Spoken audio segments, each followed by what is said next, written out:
नमस्ते, मैं अभिनय आकाश और साक्षी के इस खास कार्यक्रम में एमआरआई में आपका स्वागत है।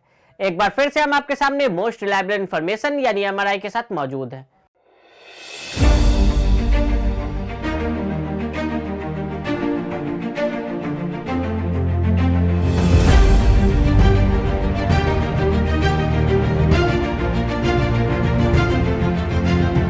उनतीस मार्च 1999 दिल्ली का अशोका होटल।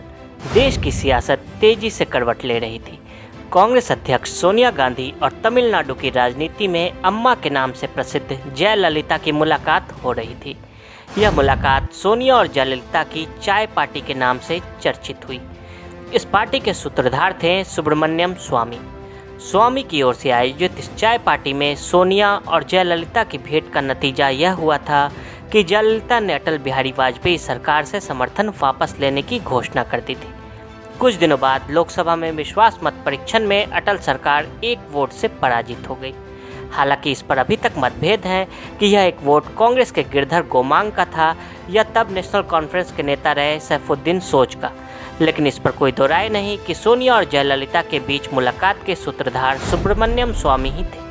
फिलहाल स्वामी केवल सोनिया गांधी को ही जेल भेजने की कोशिश नहीं कर रहे, बल्कि अपने जीवन काल में जयललिता के मुख्यमंत्री पद से इस्तीफा देकर कुछ दिन जेल में रहने का श्रेय भी स्वामी को ही जाता है। स्वामी कब किसके खिलाफ मोर्चा खोल दें, इसके बारे में कोई कुछ भी नहीं कह सकता। राम सेतु तोड़ने की परियोजना उनकी वजह से ही रुकी। अयोध्या में रामलला के अस्थायी मंदिर में मरम्मत के सुप्रीम कोर्ट के फैसले के पीछे भी उनकी ही याचिका की भूमिका रही।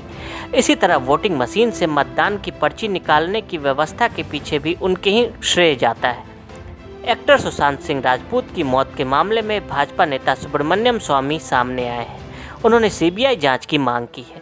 एक एक्टर की मौत पर स्वामी का सामने आना ये बता रहा है कि अब इस मौत की मिस्ट्री का क्लाइमैक्स बाकी है। सुब्रमण्यम स्वामी ने सुशांत सिंह की मौत पर 26 सवाल उठाए हैं, जिसमें से सिर्फ 2 सवाल खुदकुशी की ओर इशारा करते हैं, जबकि 24 सवाल सुशांत की मर्डर की ओर इशारा कर रहे हैं। सीएम नीतीश कुमार, चिराग पासवान से लेकर कई सांसद और नेता महाराष्ट्र सरकार से सीबीआई जांच कराने की सिफारिश कर चुके हैं, लेकिन महाराष्ट्र सरकार ने सीबीआई जांच से साफ इनकार कर दिया है। लेकिन उद्धव सरकार को यह बताते हुए स्वामी ने ट्वीट किया और कहा कि उद्धव मंत्रिमंडल को यह तय नहीं करना चाहिए कि राज्य सीबीआई की जांच की अनुमति नहीं देगा, क्योंकि हाई कोर्ट और सुप्रीम कोर्ट में भी मामले की सीबीआई जांच का निर्देश दे सकते हैं। उन्होंने बताया कि तमिलनाडु में एक प्रमुख जाति ने 100% अनुसूचित जाति के गाँव में धावा बोल दिया था। तब उन्होंने ऐसा किया था जबकि सीएम जेजे ने इसका विरोध किया था। अंग्रेजी में ऐसे लोगों को मैवेरिक कहते हैं, जिन्हें कोई गंभीरता से नहीं लेता, लेकिन व्यवस्था में इनका खास महत्व होता है। सुब्रमण्यम स्वामी भारत की राजनीति में ऐसे ही व्यक्ति हैं। भारत की न्याय प्रणाली को लोग जितना भी कोस लें, लेकिन समय समय पर उन्होंने साबित किया है कि ऐसी मंद पड़ी व्यवस्था में भ्रष्टाचार पर लगाम कैसे लगाई जा सकती है। आम लोगों को इस बात की हैरानी होती है कि आखिर उन्हें इतनी गोपनीय जानकारियाँ मिलती कैसे हैं, और उनमें ऐसा क्या है कि वह सोनिया गांधी, जयललिता से लेकर पी चिदम्बरम जैसे राजनेताओं के खिलाफ मोर्चा बुलंद करने से भी नहीं कतराते।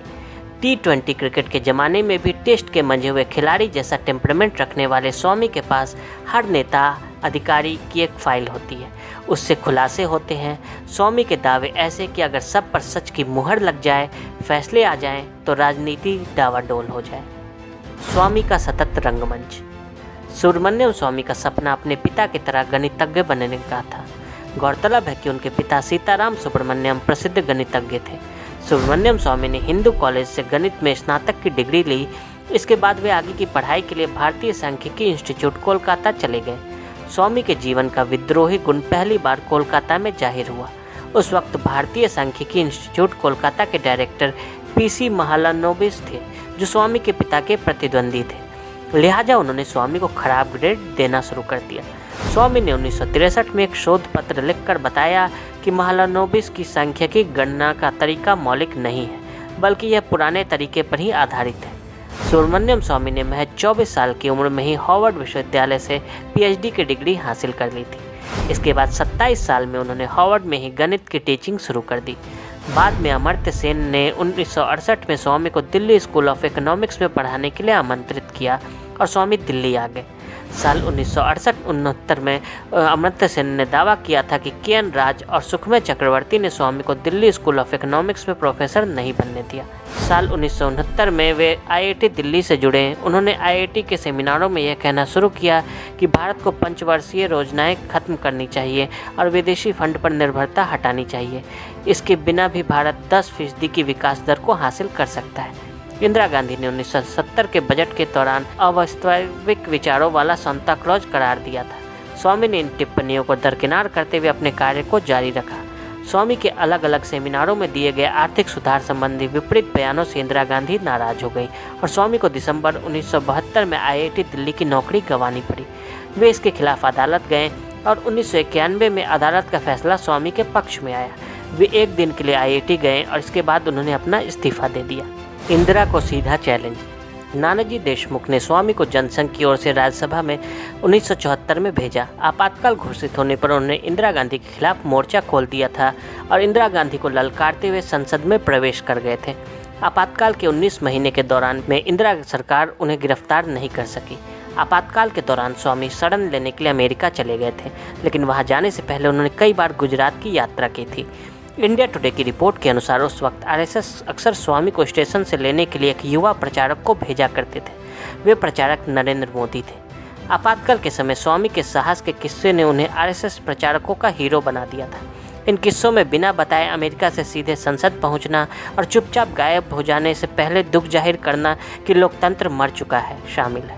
सुब्रमण्यम स्वामी 1977 में जनता पार्टी के संस्थापक सदस्यों में से एक थे। साल 1977 की जनता पार्टी सरकार में मोरारजी देसाई स्वामी को वित्त मंत्री बनाना चाहते थे, लेकिन अटल बिहारी वाजपेयी की वजह से ऐसा नहीं हो सका था। 1990 के बाद स्वामी जनता पार्टी के अध्यक्ष भी रहे। स्वामी एक समय राजीव गांधी के करीबी थे और उन्होंने बोफोर्स कांड के दौरान राजीव गांधी का समर्थन करते हुए सदन में सार्वजनिक तौर पर कहा था कि राजीव ने कोई पैसा नहीं लिया है। स्वामी को प्रधानमंत्री चंद्रशेखर की सरकार में वाणिज्य एवं कानून मंत्री बनाया गया था। दावा यह भी किया जाता है कि मनमोहन ने उनका आर्थिक सुधार का ब्लूप्रिंट ही लागू किया। नरसिम्हा राव सरकार के समय भी विपक्ष में होने के बावजूद उनको कैबिनेट रैंक का दर्जा मिला हुआ था। 1998 में सरकार बनाने के लिए स्वामी ने अटल बिहारी और जयललिता के बीच मध्यस्थता की। दावा यह है कि वाजपेयी स्वामी को वित्त मंत्री बनाने के वादे से मुकर गए, जिसके बाद सोनिया गांधी से दोस्ती कर स्वामी ने एनडीए की पहली सरकार गिराने में भूमिका निभाई। साल 2001 में बीजेपी, कांग्रेस और जयललिता ने स्वामी से किनारा काट लिया और लोकसभा हाथ से निकल गई। हार्वर्ड में फिर से विजिटिंग प्रोफेसर बन गए। साल 2008 में प्रधानमंत्री मनमोहन सिंह से मोबाइल स्पेक्ट्रम बैंड के अवैध आवंटन पर ए राजा पर मुकदमा चलाने की अनुमति मांगी। वाजपेयी के रहते हुए स्वामी भाजपा में पैर नहीं जमा पाए, लेकिन 11 अगस्त 2013 को नरेंद्र मोदी ने स्वामी को वापस बीजेपी में शामिल करा लिया। साल 2016 में एनडीए की तरफ से राज्यसभा के लिए नामित कर दिए गए। निजी करिश्मा भी चर्चा के काबिल। स्वामी का अपना निजी करिश्मा भी है। वे जितनी आसानी से किसी को दुश्मन बना सकते हैं, उतनी ही आसानी से दोस्त भी बना लेते हैं। एक लेख में उन्होंने मांग की कि मुसलमान गर्व के साथ कहे कि वे भले ही मुसलमान हैं, लेकिन उनके पूर्वज हिंदू हैं। कुछ साल पूर्व उन्होंने दिल्ली हाईकोर्ट में एक जनहित याचिका दायर करते हुए हिंदू अखबार के तत्कालीन संपादक सिद्धार्थ वरदराजन को हटाने की मांग की थी, क्योंकि वे अमेरिकी नागरिक थे। स्वामी का कहना था कि किसी भारतीय अखबार के संपादक को सिर्फ भारत का ही निवासी ही नहीं, बल्कि भारत का नागरिक भी होना चाहिए। उनके निजी संबंध भारत की विविधता का दर्शन कराते हैं। उदाहरण के लिए स्वामी की पत्नी पारसी है, उनके दामाद मुस्लिम हैं। जैसा कि स्वामी खुद कई इंटरव्यू में कह चुके हैं कि रिश्ते में उनकी एक बहन ईसाई है और रिश्ते में एक भाई यहूदी है। हालांकि ये बातें उनके सार्वजनिक रूप से किए गए रुख को हल्का नहीं करती, लेकिन उन्हें अजीब तो बनाती ही। स्वामी और चीन। 1975 में स्वामी ने एक किताब लिखी जिसका शीर्षक था economic growth in China and India 1952-1970। स्वामी ने सिर्फ 3 महीने में चीनी भाषा सीखी। किसी ने उन्हें 1 साल में चीनी भाषा को सीखने की चुनौती दी थी। स्वामी को आज भी चीनी अर्थव्यवस्था और भारत और चीन के तुलनात्मक विश्लेषण के प्राधिकारी का दर्जा प्राप्त है। सुब्रमण्यम स्वामी के अथक प्रयास का ही परिणाम है कि कैलाश मानसरोवर की यात्रा के लिए भारत और चीन की सरकारों के बीच एक समझौता हो सका। हिंदू तीर्थयात्रियों के लिए स्वामी ने गंभीर प्रयास किए। इसके लिए स्वामी ने 1981 में ही अभियान छेड़ा था। उन्होंने इस अप्रैल महीने में चीन के शीर्ष नेता जेंग जियाओपिंग से मुलाकात भी की थी। सियासत की नई राह बनाने वाले स्वामी। सुब्रमण्यम स्वामी ऐसे शख्स हैं जो देश की राजनीति को कानून के रास्ते बदलते बिगाड़ते रहे हैं। पिछले 3 दशकों में कई ऐसे मौक़ों पर उन्होंने ऐसा किया है। कई लोग उन्हें वकील समझने की भूल कर जाते हैं, लेकिन उन्होंने कानून की कोई औपचारिक शिक्षा नहीं ली है, बल्कि मशहूर वकीलों के नोट्स को पढ़कर उन्होंने कानून की बारीकियों को सीखा है। दांव से नहीं बचा कोई। रामकृष्ण हेगड़े केस। सुब्रमण्यम स्वामी सबसे पहले तब सुर्खियों में आए जब उन्होंने कर्नाटक के तत्कालीन सीएम रामकृष्ण हेगड़े पर टेलीफोन टैपिंग कांड का आरोप लगाया था। इस मुद्दे पर खूब राजनीतिक हंगामा हुआ था। बाद में हेगड़े को इस्तीफा तक देना पड़ा। यहीं से उनका राजनीतिक पतन भी हो गया। जयललिता शशिकला आय से अधिक संपत्ति मामला। आय से अधिक संपत्ति मामले में निचली अदालत ने भी दोषी ठहरा दिया था। जया को सीएम की पदवी को छोड़नी पड़ी, जिसके बाद पन्नीरसेल्वम पहली बार सीएम बने। हालांकि बाद में हाई कोर्ट ने दोनों को बरी कर दिया था, लेकिन कर्नाटक सरकार ने इसे सुप्रीम कोर्ट में चुनौती दी। बाद में जया और केंद्र सरकार के बीच बेहतर संबंध के मद्देनजर स्वामी ने सुप्रीम कोर्ट में केस दाखिल नहीं किया। 2G घोटाला। यूपीए 2 सरकार को जिस केस में सबसे अधिक फजीहत मिली वह 2G घोटाला ही था। इस केस से सरकार की साख को करारी चोट पहुंची। केस के कोर्ट तक पहुंचने और इसके खिलाफ कानूनी और राजनीतिक जंग लड़ने वालों में स्वामी सबसे बड़े खिलाड़ी थे। मामले में ए राजा सहित कई लोगों को जेल हुई और मनमोहन सिंह सरकार के खिलाफ भ्रष्टाचार के विपक्ष के आरोपों को इससे जबरदस्त ताकत मिली। हालांकि साल 2017 में स्पेशल सीबीआई कोर्ट ने सभी आरोपियों को बरी कर दिया। National Herald case. इस केस में स्वामी ने कांग्रेस अध्यक्ष सोनिया गांधी और राहुल गांधी को निशाने पर लिया। स्वामी ने कोर्ट में आरोप लगाया कि गलत तरीके से सरकार से आवंटित संपत्ति का दुरुपयोग किया गया और इसमें करप्शन हुआ है। राम मंदिर केस। स्वामी राम मंदिर के निर्माण को लेकर सक्रिय रहे। सुप्रीम कोर्ट में इस बारे में केस दर्ज करते हुए मामले की जल्द सुनवाई, मंदिर बनवाने की मांग को लेकर वह अदालत और अदालत के बाहर राजनीतिक जंग भी लड़ रहे थे। P Chidambaram case. वर्ष 2006 में चिदम्बरम पर एयरसेल मैक्सिस केस में वित्त मंत्री चिदम्बरम को अनुचित तरीके से लाभ पहुंचाने के आरोप भाजपा नेता सुब्रमण्यम स्वामी ने लगाए थे। वर्तमान में स्वामी सुशांत सिंह राजपूत की मौत के मामले में खुलकर सामने आए हैं। उन्होंने कहा है कि अब सीबीआई जांच के अलावा इस मामले में कोई विकल्प नहीं बचा है। सुब्रमण्यम स्वामी ने देश के प्रधानमंत्री नरेंद्र मोदी को पत्र लिखकर सुशांत की मौत के मामले की सीबीआई जांच किए जाने की मांग की है। प्रधानमंत्री मोदी ने उनके पत्र को संज्ञान में भी लिया है। साथ ही स्वामी ने सुशांत के फैंस से भी अनुरोध किया कि उन्हें सुशांत के निधन पर शोक है तो अपने इलाके के सांसदों को लिखें और पीएम से सीबीआई जांच का अनुरोध करें। जांच पुलिस से हटकर सीबीआई के पाले में जाती है। सुशांत को इंसाफ मिलता है या नहीं, सुशांत के असली कातिलों को सजा मिलती है या नहीं, यह तमाम सवालों का जवाब तो भविष्य के गर्त में छुपा है। लेकिन एक बात तो यह तय है कि एक एक्टर की मौत पर अपने कानूनी दावपेच से बड़ों को चित करने वाले स्वामी के खुलकर सामने आने से यह लगने लगा है कि अब इस मामले का फैसला हो ही जाएगा। तो आज के लिए दे इजाजत। और ऐसी रिपोर्ट्स को देखने के लिए प्रभा साक्षी के साथ लगातार बने रहे।